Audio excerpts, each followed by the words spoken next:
Pour tous, l'affaire Clearstream est une histoire obscure. Pour les journalistes Pierre Péan et Vanessa Ratignier, cette histoire en cache une autre. Celle des pouvoirs politiques, financiers et militaro-industriels qui ont fait la France depuis 25 ans. Au commencement de l'affaire, il y a un homme, Imad Laoud.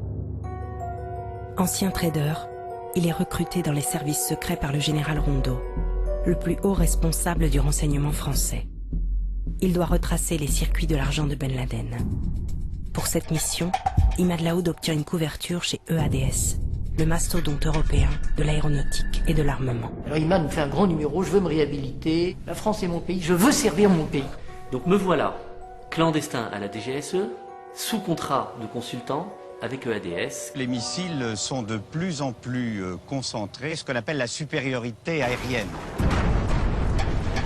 Jean-Luc Lagardère, le patron du groupe Lagardère, s'est éteint après avoir succombé à une maladie neurologique extrêmement rare. Jean-Louis Gergorin a dû avoir l'impression d'avoir perdu son père. Cette mort n'est pas habituelle. Il faudra bien quand même qu'on comprenne de quoi il est mort. Gergorin est convaincu que c'est un assassinat. Cette maladie, je découvre que le KGB utilisait ça à des fins d'assassinat ponctuels. Et c'est le début d'une incroyable imposture. Je vous demande une chose, Imad, est-ce que vous pouvez voir s'il n'y a pas eu des mouvements suspects sur le titre Lagardère? Sans la mort de Jean-Luc Lagardère, il n'y a évidemment pas d'affaire Clearstream. Parce qu'en fait, la tête de Gergorin explose.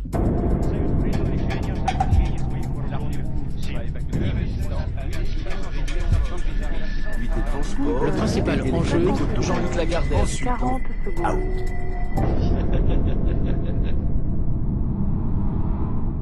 La France est mon pays, je veux servir mon pays.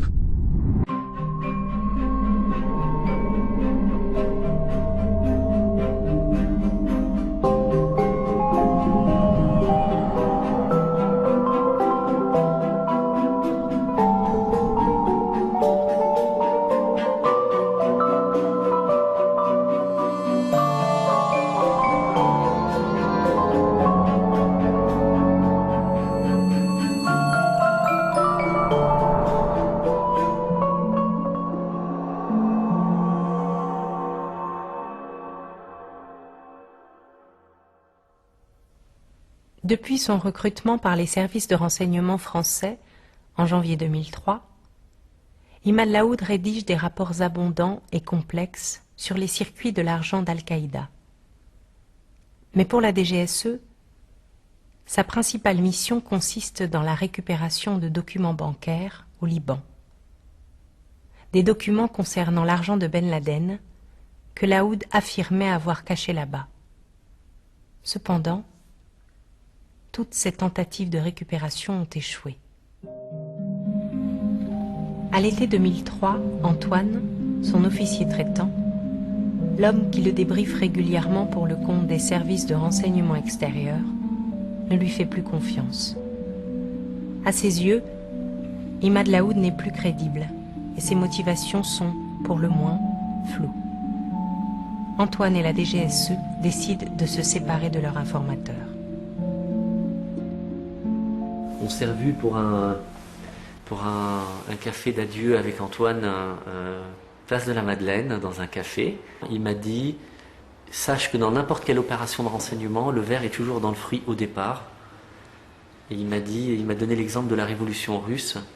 Sur les 7 ou 6 qui l'ont démarré, il y en avait 4 qui travaillaient pour le tsar, je crois. Donc il m'a dit, voilà, c'est vraiment dès le début qu'une opération est pourrie. Bon, je pense sans aucun rapport avec ce qui s'est passé plus tard, mais c'était assez marrant. Et moi, je lui avais dit, écoute, quand tu ne comprends pas un contexte, regarde toujours les circuits financiers et les flux financiers, et là, ça t'aide à comprendre. Si les liens de Laoud avec la DGSE sont consommés, le 30 juin 2003, quelque chose va se produire. Un événement qui, aux yeux de Jean-Louis Gergorin et du général Rondeau, aurait dû décrédibiliser l'ancien trader définitivement. Cet événement, c'est en fait une fuite. C'est un article qui sort dans l'hebdomadaire Marianne et où il révèle la DGSE utilise un trader pour pénétrer les secrets de Ben Laden et avec des détails très précis. Et en fait, il s'avère que Philippe Rondeau me dira, parce que il va tout de suite évidemment me faire venir, que c'est la reproduction à l'identique dans Marianne d'une note datant de quelques mois d'Imad Laoud à la DGSE sur le système financier de Ben Laden. Donc Philippe Rondeau est foudrage. Je suis totalement également furieux. On se sent, Philippe Rondeau et moi, trahis. Donc nous avons décidé de le voir séparément l'un et l'autre, et ensuite de confronter nos impressions. Et c'est là qu'il va se produire quelque chose d'absolument stupéfiant. Quand j'y pense rétrospectivement, c'est qu'indépendamment de l'un de l'autre, dans 2 très longs entretiens, Imad Laoud va nous convaincre qu'en fait, il n'est pas l'auteur des fuites. Et ce qui est absolument extraordinaire, c'est qu'il va nous convaincre séparément l'un et l'autre. Or, il a franchi ce double obstacle tellement brillamment qu'ensuite s'est posé la question de son statut. Qu'est-ce qui doit trancher dans ces cas-là? C'est Rondeau. Rondeau qui décide, je garde ou je ne garde pas. Et il me garde. La fuite du rapport Ben Laden dans la presse confirme tout ce que pensait l'agent Antoine depuis des mois. Mais Imad Laoud va cependant réussir un exceptionnel tour de passe-passe qui va lui valoir une promotion. Le 9 juillet 2003, le général Rondeau adresse une note à sa ministre de tutelle Michèle Alliot-Marie pour reprendre en direct le traitement d'Imad Laoud. Après m'être entretenu de l'opération avec votre directeur de cabinet, le 4 juillet, je vous propose de continuer à traiter directement Imad Laoud, en lui demandant uniquement de me fournir toute information sensible sur certains réseaux financiers transnationaux opaques dans le cadre de la lutte antiterroriste. En complément de la note de Rondeau, Philippe Marland, le directeur de cabinet de la ministre de la Défense, précise: Le directeur de la DGSE certifie que son service est totalement étranger à l'article de Marianne et pense que la fuite est le fait de l'auteur de la note lui-même. C'est invérifiable. Michèle Alliot-Marie valide la reprise du traitement d'Imad Laoud en direct par le général Rondeau. Et Madame Alliot-Marie met OK à toutes les recommandations de la note. Et cette note, je l'ai vue avec le OK, ou le oui, je me souviens plus, je crois que c'est OK, de Madame Alliot-Marie.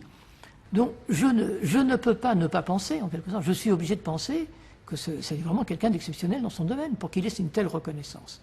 Et donc la crédibilité qui rejaillit sur lui va rejaillir sur sa crédibilité dans les informations qu'il me donne.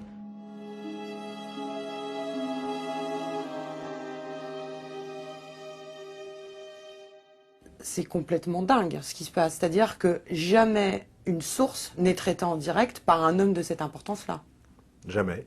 La DGSE avait appliqué les règles puisque c'était seulement un agent et que lequel agent devait passer sûrement par son supérieur devait encore passer pour arriver au directeur. Il y avait sûrement plein d'étages et donc ça respectait totalement les règles. Le fait que ça passe à une seule personne, c'est une rupture totale de tous les grands principes qui ont cours dans les services secrets. Laoud vient donc de sauver sa peau auprès de Gergorin et du général Rondeau. Il doit maintenant satisfaire leurs attentes.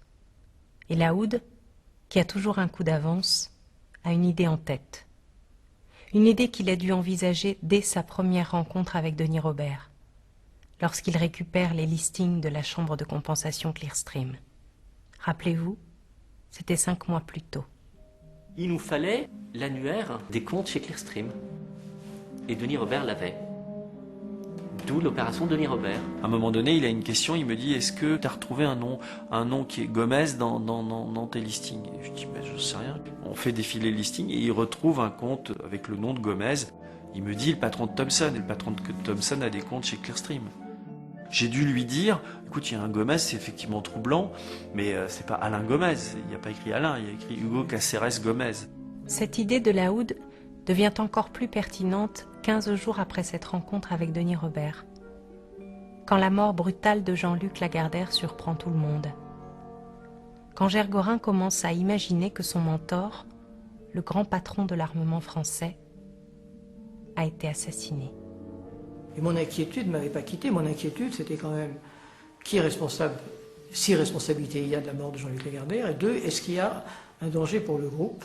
J'avais demandé, fin avril, à Imad Laoud de vérifier s'il y avait des anomalies dans les mouvements de titre Lagardère, et que de fil en aiguille, très progressivement, il m'avait annoncé avoir pénétré Clearstream.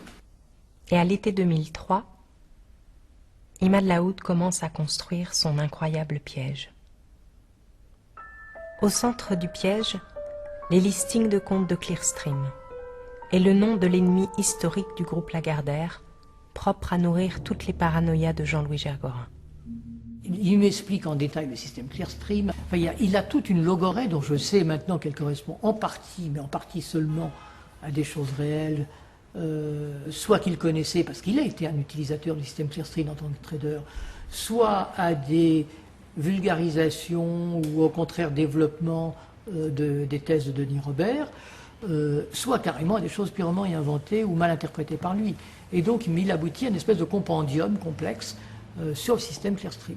Et au cœur de ce système, il dit qu'il y a un homme, c'est Alain Gomez.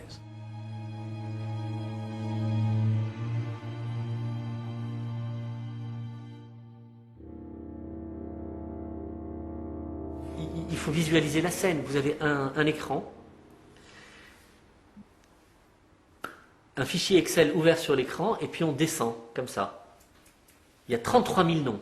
33 000 noms. Et donc, quand il descendait comme ça, on tombe sur Hugo Cáceres Gomez. Là, alors, je ne vais pas mimer la scène, parce que c'est... Mais bon, vous savez, les personnes qui le connaissent très très bien peuvent vous dire, il se braque comme ça, vous voyez, il se braque comme ça, et puis il commence à avoir des mouvements saccadés et extrêmement irréguliers. Et donc je vois ça, je me dis, mais oui, c'est vrai, vous savez, c'est comme dans Sherlock Holmes, mais oui, c'est évident. Et il fait le tour du bureau, il tourne autour d'une chaise, et on ne peut pas l'arrêter, il faut vraiment le calmer. Quand on a une obsession, quand on a une idée fixe, on a parlé...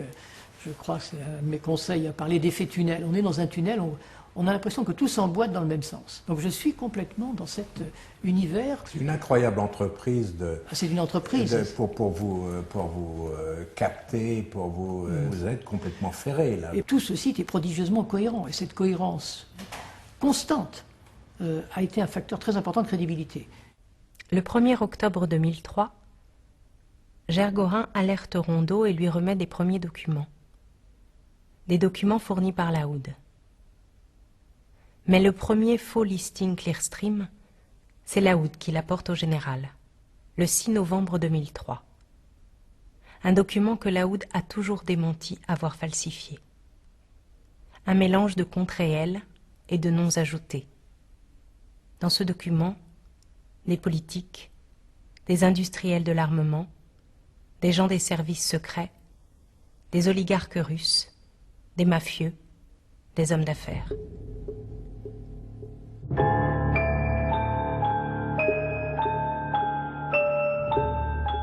Parmi eux, Jean-Pierre Chevènement, Dominique Strauss-Kahn, Georges Kijman, Alain Minck, Alain Madelin, Dominique Baudis, Jean-Charles Marchiani. Des hommes de gauche comme de droite, dont l'évocation doit interpeller Gergorin et le ramener à la fin des années 80, lorsqu'au sommet des partis politiques français, la question des financements occultes était centrale. François Mitterrand a été réélu président en mai 88. Quelques mois plus tard, éclate une série de scandales. L'affaire du Carrefour du Développement prouve que les anciennes colonies africaines servent de pompe à finances pour le Parti socialiste. L'affaire Urbagraco révèle que grâce aux lois de décentralisation, l'implantation des hypermarchés donne lieu au versement de pots de vin à des élus locaux, collectés nationalement par le PS. Écoutez, je vais vous expliquer. Il paraît que vous voulez tout savoir. Alors écoutez. Et tous les grands partis fonctionnent ainsi et sont éclaboussés par les affaires. Contre-vérité, pour ne pas dire mensonge. Pour faire cesser les scandales, plusieurs lois sur le financement des partis sont votées, qui rendent très compliqués les systèmes de corruption façon années 80. Certains argentiers d'écuries présidentielles cherchent alors un autre moyen, plus sécurisé, plus moderne, plus efficace. Et cet autre moyen, c'est un contrat de vente d'armes avec Taïwan qui va permettre de l'élaborer. Taïwan, une île de 23 millions d'habitants, Pendant la guerre froide, elle a servi avec la Corée du Sud et le Japon d'avant-poste aux troupes américaines, face aux deux géants communistes, la Chine et l'URSS. Mais la guerre froide touche à sa fin. Pékin jure que tôt ou tard, l'île sera rattachée au continent. Une menace réelle pour les Taïwanais. À la fin des années 80, Taïwan possède alors la plus grosse réserve de devises au monde. 200 milliards de dollars. Il leur faut bâtir leur propre force. Premier gros coup, des négociations avec la Corée du Sud pour la vente de frégates de combat, des navires capables de protéger l'île d'une invasion maritime. Pour les industriels de l'armement français, troisième exportateur d'armes au monde, c'est le signe que Taïwan n'est plus un marché réservé aux Américains. Une évidence s'impose, il faut, de toute urgence, doubler la Corée. En 1989, la France invite le ministre de la Défense, le maréchal Hao Pei-chun, à venir faire le tour des arsenaux. C'est le début d'un immense scandale, qui, vu de France, ne fut qu'un parmi tant d'autres, mais qui, vu de Taïwan, est devenu l'affaire du siècle. Sur place, l'ancien vice-ministre de la Défense, M. Kang, a participé à la commission d'enquête chargée d'établir la vérité sur toute l'affaire. Après avoir fini l'enquête, je n'ai jamais parlé à personne. On m'a dit que vous vouliez que je témoigne, je voulais refuser. Puis en réfléchissant, je me suis dit que c'était le moment que je parle. Cela fait 10 ans maintenant. C'est la première fois que j'évoque cette enquête. Alors voilà, étrangement, le Premier ministre, Hao Pei-chun, s'est rendu en France le 8 mai 1989. Donc, ce 8 mai 89, il envoie de Paris un télégramme à Taïwan. Personne ne savait le but de ce voyage, mais à ce moment-là, ici, à Taïwan, les négociations pour l'achat des frégates à la Corée étaient terminées et le budget validé. Pourquoi le ministre est-il allé en France? Pourquoi a-t-il envoyé un télégramme en disant « Stop, on arrête avec la Corée ». Vous ne trouvez pas ça étrange? Comment la marine va-t-elle faire avec la Corée? Tout était en cours. Comment va-t-elle faire? Et les Français qui veulent nous vendre leurs frégates? Elles n'existent même pas encore. C'est une modélisation, des plans, c'est tout. Elle n'existe même pas encore, cette frégate furtive.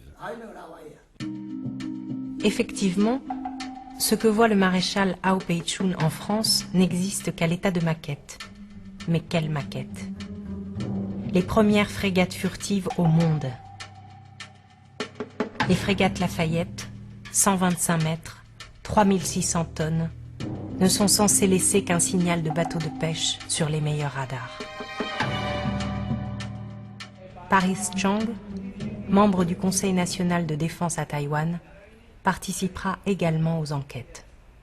Hao Pei-chun était Premier ministre et il a longtemps été ministre de la Défense.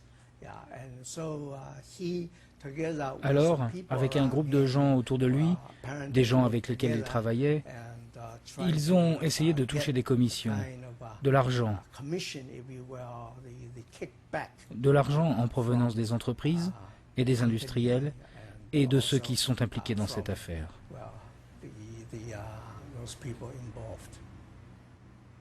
Tout ça est parfaitement légal et part du principe qu'aucun grand contrat ne peut se signer si on n'a pas corrompu l'acheteur. C'est aussi simple comme ça que ça. Et donc, toutes les grandes entreprises, eh bien, corrompent les pays acheteurs, corrompent l'establishment des pays acheteurs. C'est-à-dire qu'on est obligé de payer le pays acheteur pour qu'il nous achète, lui, des armes derrière. Absolument. Je ne connais pas de contrat d'armement où il n'y ait pas eu des commissions. Donc, il n'y ait pas eu de la corruption dans le pays acheteur. J'en connais pas. À Lorient, on a déjà appris à ne pas s'enthousiasmer trop vite. Pourtant, la semaine dernière, l'annonce du projet de construction de frégates pour Taïwan a réveillé quelques espoirs. Mais le massacre de la place Tiananmen, le 3 juin 1989, va tout changer. Le monde, bouleversé, assiste à la mise à mort du mouvement démocratique chinois après des semaines de révolution pacifique. Dans la nuit de samedi à dimanche, c'est l'engrenage. Les soldats de l'APL foncent vers Tiananmen. Mais cette fois, ils sont armés et ils tirent sur la foule qui bat en retraite.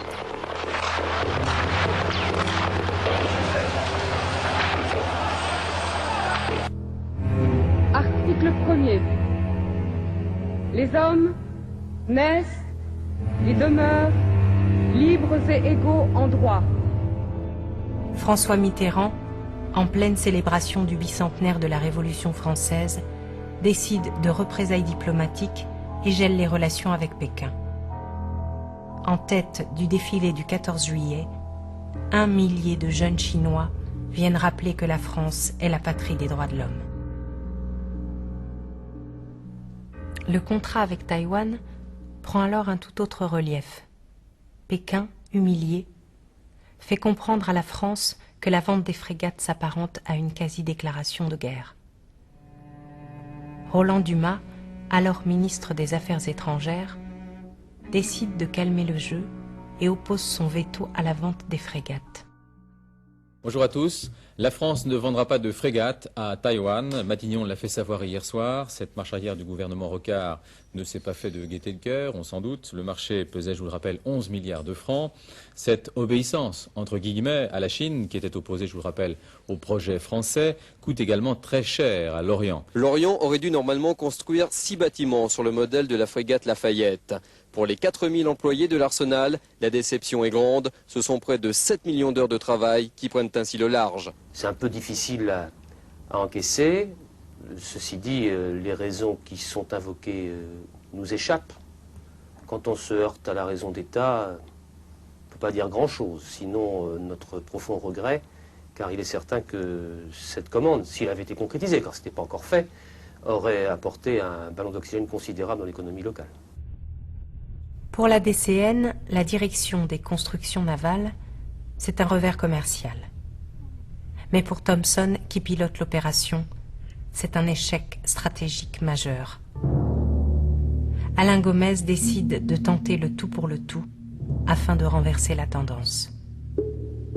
Une incroyable opération se met alors en place, qui consiste à verser des commissions, c'est-à-dire à corrompre partout où il le faut pour relancer le contrat. Et à l'époque, les commissions sont légales. 3 grandes cibles sont à atteindre. Taïwan, d'abord, qui ne doit surtout pas reprendre les négociations avec la Corée. Il faut inonder de dollars pour rendre le pouvoir patient.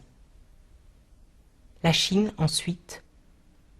Il faut obtenir que Pékin ferme les yeux et lui garantir que les frégates ne seront pas une menace. La France, enfin, où le Quai d'Orsay doit coûte que coûte revenir sur son veto.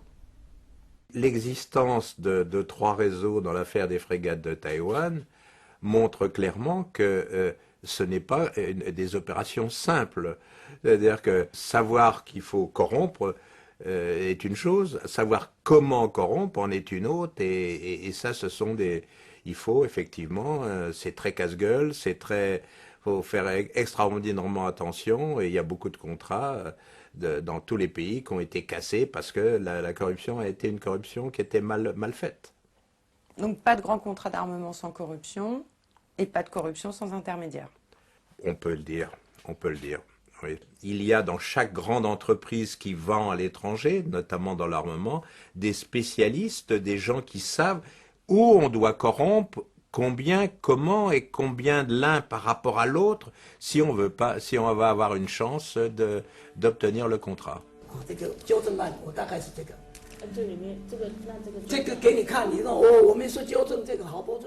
Dans leur enquête sur le contrat des frégates, les Taïwanais découvrent l'impressionnant réseau d'Alain Gomez. Pour la Chine populaire, le groupe Thomson dispose d'un agent, Madame Lili Liu. Cette Chinoise d'une 50aine d'années a ses entrées dans la cité interdite. Elle prétend convaincre le Premier ministre de l'époque, Li Peng, et le président de la République, le général Yan Chang-kun. Thomson verse à Lili Liu l'équivalent de 12 millions d'euros. Il résulte de l'enquête taïwanaise qu'en plus de l'argent distribué aux dirigeants communistes chinois, Thompson aurait promis les codes secrets permettant d'identifier sur leur radar les frégates furtives. En bonus, les Français apportent aux dirigeants chinois la garantie que les frégates ne seront que des coques vides. Aucun armement ne sera livré. Pour le réseau de Taïwan, Thompson peut compter sur un intermédiaire de haut vol, très introduit dans les cercles du parti au pouvoir, M. Wang. Le fameux Wang Changpu. L'homme qui va bientôt se retrouver au centre du scandale. Thompson le dote d'une valise faramineuse à distribuer sur place. Plus de 500 millions de dollars. Avec cet argent, il a de quoi faire patienter les militaires 2 années de plus et les convaincre de fermer les yeux sur l'absence d'armement. Monsieur Wang est très efficace. Sa mission sera un succès. Reste la France. Le Quai d'Orsay doit autoriser le contrat. Mais les réseaux habituels de Thompson sont incapables de débloquer cette situation.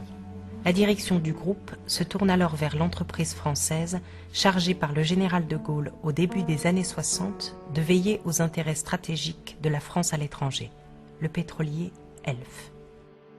Un des pans importants de la nouvelle politique française, c'est de ne plus être dépendant de l'essence, enfin disons de l'énergie produite par les compagnies anglo-saxonnes, et donc d'essayer d'avoir une compagnie spécifiquement française. Dans quelques instants, nous allons assister à un événement important, c'est le lancement d'une nouvelle marque d'essence française. Elle s'appelle, cette essence française, Elf.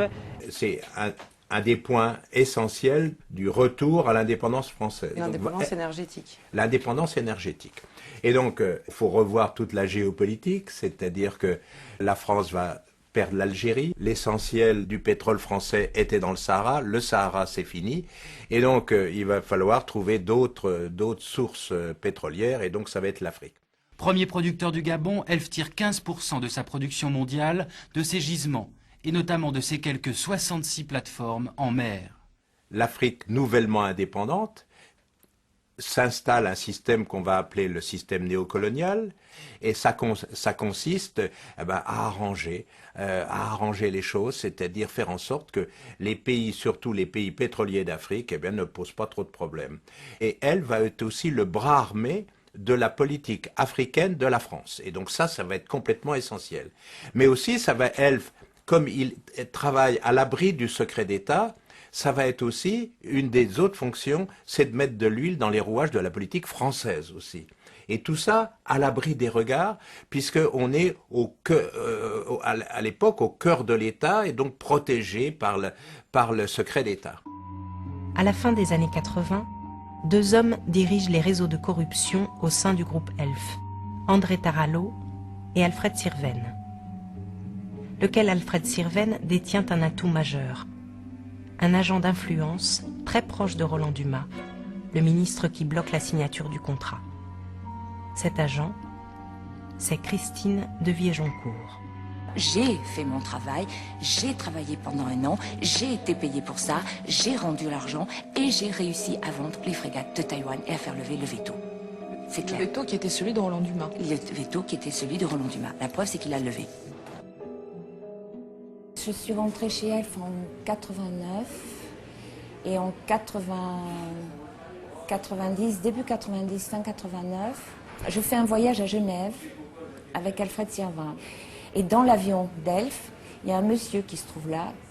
Et dans la journée, en l'absence d'Alfred, cet homme me glisse sa carte de visite et me dit, voilà, vous savez, moi je suis Thompson. Et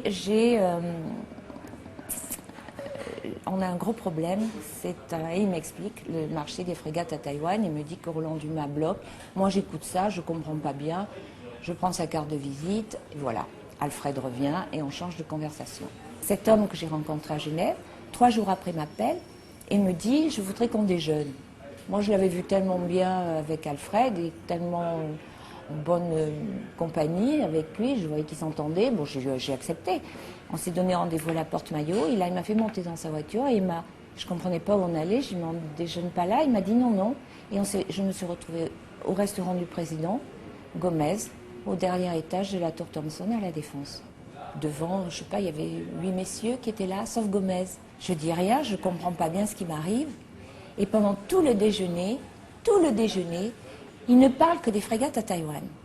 Je me souviens plus bien, mais je comprends qu'ils ont vraiment un problème. Et là, ils insistent sur le fait que c'est un énorme marché pour la France, que les chantiers navals de l'Orient sont en train de mettre la clé sous la porte, qu'il y a du chômage partout.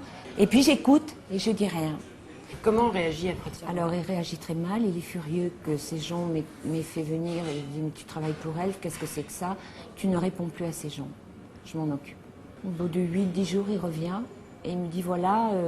Donc Sirvin revient et il me dit voilà, on a décidé de collaborer, Elf va aider Thomson, on a signé un contrat de collaboration et le réseau Elf va participer, va aider Thomson à réaliser ce marché. Tout le travail était d'essayer de convaincre Roland Dumas qu'il fallait faire vite parce que Taïwan, qui en avait assez d'attendre ses frégates, menaçait de passer à la concurrence. Donc moi, j'étais sans arrêt au ministère des Affaires étrangères à faire le forcing pour essayer de lui expliquer qu'il fallait absolument calmer Pékin pour signer ce contrat des frégates avec Taïwan. Et ensuite, il y a eu ce voyage à Pékin, j'ai accompagné. Et il y a eu des négociations à l'époque. J'ai compris que ça se calmait. On donnait des contreparties à Pékin. Et on ne parlait pas de la place Tiananmen. En serrant tout à l'heure les mains du Premier ministre Li Peng, le principal responsable de la tuerie de la place Tiananmen, M. Roland Dumas a scellé la normalisation des relations entre Paris et Pékin. À l'été 91, la machine à corrompre triomphe. Les contrats sont à la signature. Le montant des commissions est exorbitant et validé par le ministre du budget de l'époque, Michel Charasse. Les commissions du contrat des frégates s'élèvent donc à 750 millions de dollars. Plus de 4 milliards de francs. Un niveau jamais atteint jusque-là.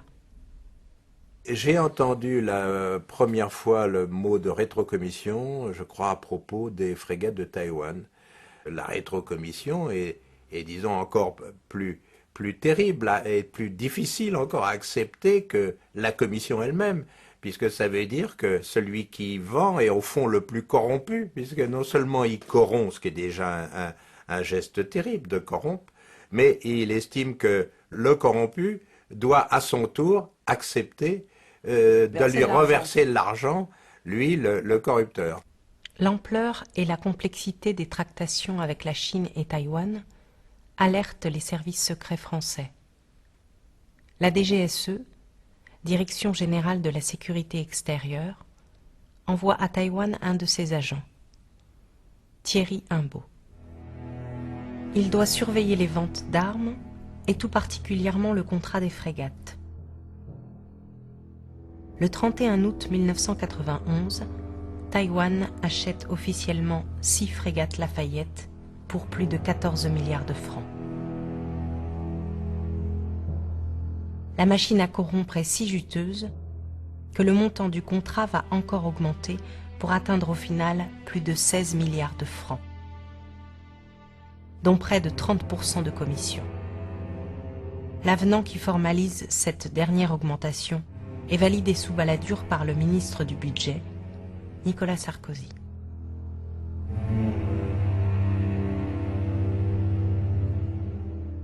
À chacune des négociations de ce contrat, le prix a augmenté. Et il y a eu 4 négociations. La raison pour laquelle le prix des frégates Lafayette a augmenté à plusieurs reprises, c'était pour avoir l'argent nécessaire afin de payer, de soudoyer des responsables ici à Taïwan, en Chine, mais aussi en France.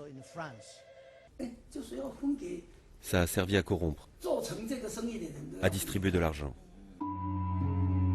En septembre 1993, une délégation d'officiers se rend à l'Orient pour suivre l'avancement des travaux. Le capitaine Yin, responsable des achats d'armement pour la marine taïwanaise, et Roger Sier, parlementaire, sont du voyage. J'ai fait partie de ceux qui ont fait le voyage au chantier naval de l'Orient pour observer la construction des frégates Lafayette. Dans notre groupe, il y avait cet officier qui observait. Il était toujours un peu en retrait. C'était Yin Qingfeng, le capitaine Yin. Il posait beaucoup de questions aux ingénieurs et aux ouvriers. Il prenait des notes. Le responsable du groupe l'a remarqué. Il le regardait de travers. Il était en colère.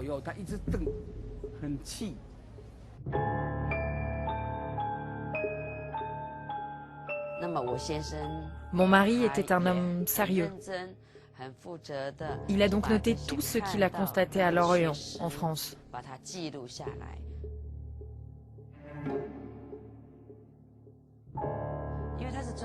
Il était spécialiste en armement et il est revenu soucieux.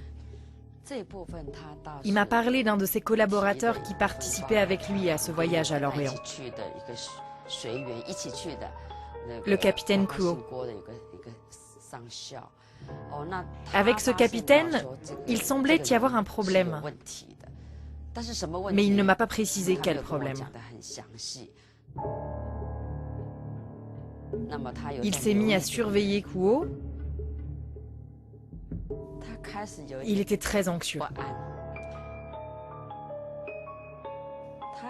Il devait se douter de quelque chose. Probablement qu'il y avait des histoires de corruption. Mais il ne m'a rien dit. Il était vraiment préoccupé par ce qu'il avait découvert à l'Orient.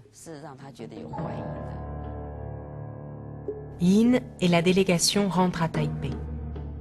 Le capitaine Yin rédige un rapport pour sa hiérarchie et prend soin pour sa sécurité de réaliser des enregistrements audio qu'il cache dans son bureau. Enregistrements qui seront retrouvés démagnétisés. Les rapports, eux, ont tout simplement disparu.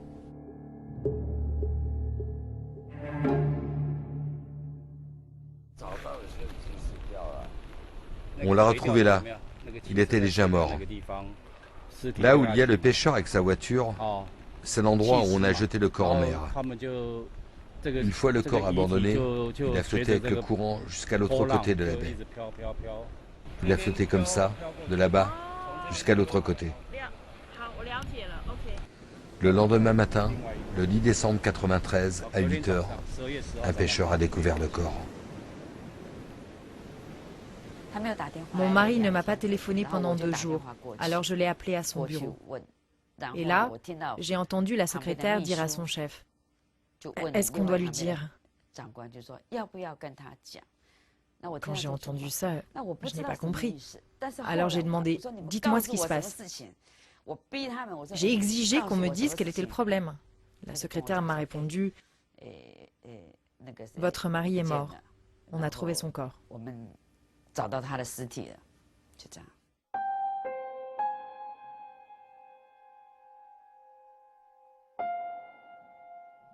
Décembre 93, la mort du capitaine de vaisseau Yin scandalise Taïwan. L'officier a été assassiné alors qu'il venait de rendre un avis négatif sur l'achat de frégates Thompson par la marine taïwanaise. Les frégates étaient en construction. Et là, tout d'un coup, un mort. Le capitaine Yin, retrouvé dans la baie de Swao. Et là, à Taïwan, tout le monde se dit, pourquoi il est mort? C'est à ce moment-là qu'on a commencé à parler des commissions, et que le décès était lié à un énorme système de corruption. La mort du capitaine Yin déstabilise l'agent que la DGSE avait envoyé à Taïwan pour surveiller les ventes d'armes et les négociations des frégates. Thierry Imbaud se sent-il menacé? Il quitte Taïwan, s'installe à Washington et démissionne de la DGSE.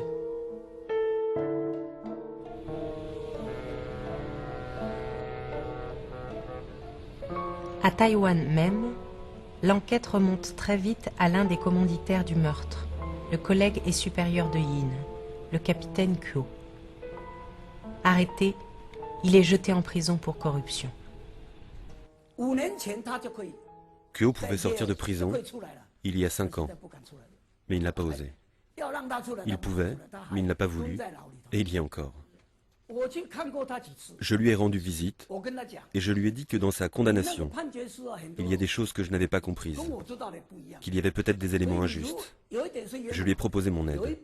Je lui ai dit, si vous voulez, je peux vous aider.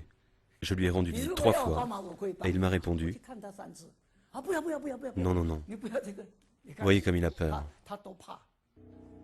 S'il décide de sortir, quelque chose lui arrivera. On peut comprendre la peur du capitaine Kuo. L'enquête a prouvé ses liens avec Wang Changpu, l'intermédiaire de Thompson sur l'île. C'est par Wang Changpu que sont passées les commissions. C'était un peu le Père Noël. Et il distribuait les commissions aux officiers. Et il est devenu très influent parce qu'il avait l'argent. Et l'argent parle. 3 jours après l'arrestation de Kuo, Wang quitte Taïwan. Il se réfugie d'abord aux États-Unis, mais recherché par Interpol, Wang redoute d'être extradé et décide donc de s'installer en Grande-Bretagne. Bon, d'accord. Wang Changpu s'est enfui. Tout le monde le sait. Mais de votre côté, en France, qui a trempé dans cette affaire ?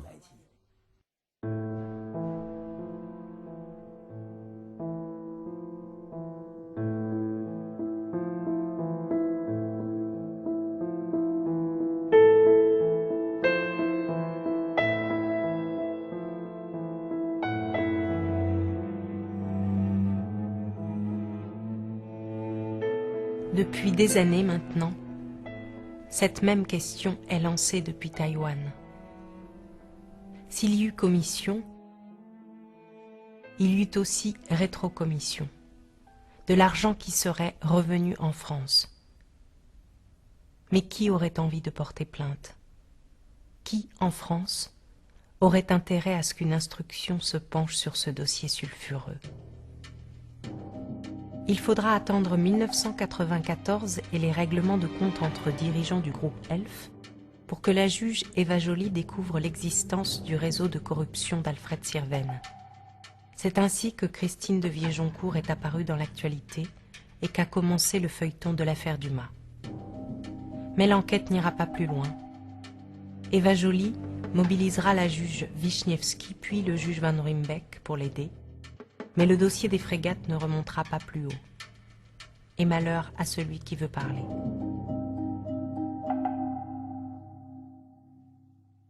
À l'automne 2000, justement, un homme veut parler.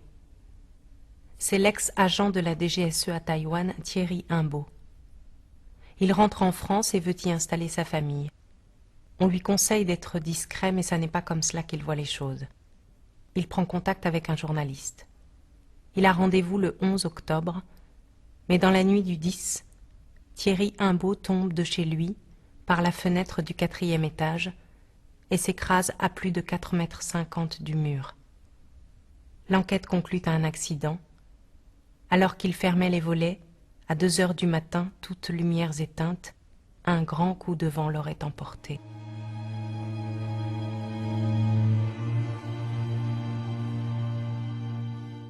Et ce n'est pas le seul décès suspect. 2 anciens collaborateurs de Thompson à Taïwan sont morts brutalement depuis 1 an. Jean-Claude Albessard est mort à Tokyo en mars 2000 d'un cancer que certains ont jugé foudroyant. Peu de temps après, un autre cadre de Thompson, Jacques Morrison, trouvait à son tour la mort. Comme Thierry Imbaud, il a fait une chute de 4 étages. À l'époque, la police avait conclu au suicide de cet homme clé de la vente des frégates. Au printemps 2001, on croit qu'enfin l'enquête va pouvoir s'ouvrir. Le journaliste Denis Robert vient de publier son livre Révélation sur la chambre de compensation Clearstream. Une mission d'information parlementaire sur la lutte contre le blanchiment auditionne le journaliste. Là-dessus, évidemment, s'ouvre un abîme d'interrogations pour nous tous, mais comme vous avez plus réfléchi que nous à ces questions, quelle peut être l'utilité de ces comptes non publiés, non rattachés à des comptes publiés? En mars 2001, un ancien banquier en poste à Taïwan au début des années 90 demande à être entendu par la mission parlementaire. Il s'appelle Joël Bucher. Il a participé pour la Société Générale au montage financier du contrat des frégates. Devant les députés, il décortique le montage financier du paiement des commissions des frégates de Taïwan. Dans le rapport de la mission, son témoignage fait l'effet d'une bombe. À la signature du contrat, des documents bancaires sont émis et Taïwan verse 4 milliards de francs. Sur cette somme, 2,5 milliards de francs de commission devaient normalement être retournés aux Taïwanais, conformément à la déclaration faite aux douanes. Or, il n'y a jamais eu 2,5 milliards de francs versés aux Taïwanais. Pourquoi ? Les Taïwanais ont calculé que l'argent revenu à Taïwan ne dépassait pas 800 millions de francs. La différence constituant ce que l'on appelle les rétrocommissions. 3 mois après ce témoignage capital, à Genève, le juge Pérodin est alerté par plusieurs banques de très importants mouvements financiers. Le juge bloque les comptes d'un certain Wang Changpu. Au total, plus de 920 millions de dollars, dont 520 proviendraient des commissions liées au contrat des frégates. Le juge suisse prévient à Paris Renaud Van Ruymbeck, qui peut enfin lancer l'enquête sur les frégates de Taïwan. Renaud Van Ruymbeck n'a pas dû apprécier la surprise. Ce juge d'instruction attend depuis 2 mois que l'État lui fournisse certains documents. Une première fois, le juge était venu les saisir, on lui avait répondu secret défense. Il y a 2 jours, nouvelle tentative et toujours la même réponse. L'État refuse de coopérer. Il devrait dans les prochaines semaines demander au gouvernement la levée du secret défense pour la 4e fois en 3 ans. Enfin, sachez que le ministre de l'économie et des finances, Francis Maire, a rejeté, comme son prédécesseur d'ailleurs, la levée du secret défense dans l'affaire des ventes de frégates à Taïwan.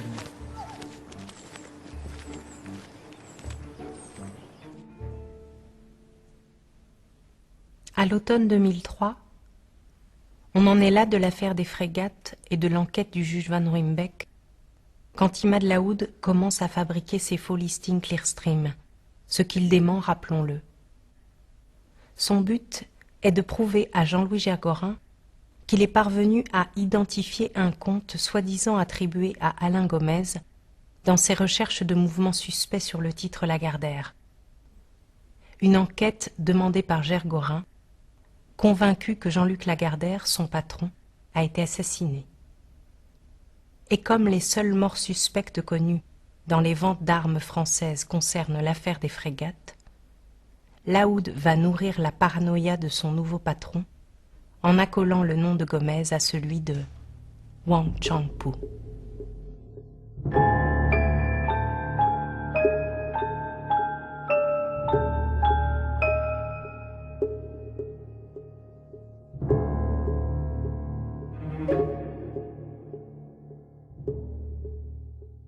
Philippe Rondeau m'a dit, moi j'y comprends rien, qui sont ces gens-là. Et donc mon idée c'était, il faut le faire vérifier par la seule structure ayant les moyens techniques de le vérifier, c'est la direction technique de la DGSE. C'est-à-dire vérifier si oui ou non l'algorithme de pénétration de Laoud était réel et permettait effectivement d'aller voir dans Clearstream. Ce qui est terrible avec ces listings, c'est qu'ils ne peuvent pas être à moitié faux, ou tout était bidon, et on n'arrivait pas à l'imaginer, et ça veut dire que Laoud se payait de notre tête. Mais ou alors, si Laoud ne se paye pas de notre tête, on ne voit pas pourquoi ils auraient été faux. Là, c'est difficile parce que je sais que c'est faux, mais je confirme. Et je confirme à Rondeau. Je lui ai dit oui, oui, c'est vrai. Oui, oui, bien sûr, c'est vrai. C'est-à-dire là, on se situe quand après la première alerte faite par Jean-Louis Gergorin à Philippe Rondeau, donc à l'automne 2003, où ce que vous me dites, c'est que le général Rondeau se tourne vers vous pour que vous confirmiez les informations que lui transmet Jean-Louis Gergorin. Qu'est-ce que c'est que ce truc? Qu'est-ce que c'est que ce truc? J'ai dit oui, oui. Bien plus tard, je dirais à Philippe Rondeau, il faut se méfier de l'interprétation paranoïaque qu'en fait Jean-Louis, etc. Mais à ce moment-là, je suis de mauvaise foi totale et oui, oui, bien sûr. Pourquoi? Je sais pas. C'est je sais pas. C'est comme ça. Voilà, c'est, je pense, la faiblesse de l'être humain. À ce moment-là. C'est compliqué à expliquer. Je veux bien comprendre que sur le coup, vous lui confirmiez toutes ces informations sans trop savoir pourquoi vous le faites, tout en sachant fort bien que les informations seraient fausses. Mais en sortant de là, sont fausses. Ouais.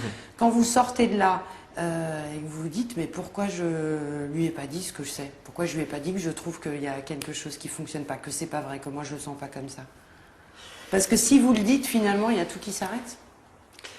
Si vous le dites, avec Jean-Louis Gergorin, quelque chose se brise.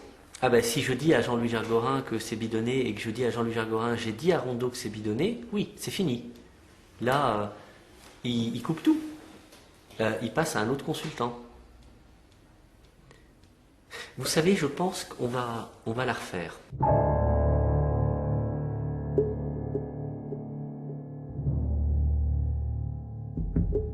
Jean-Louis Gergorin croit dur comme fer détenir la preuve que tant de juges en France et à Taïwan cherchent depuis 10 ans.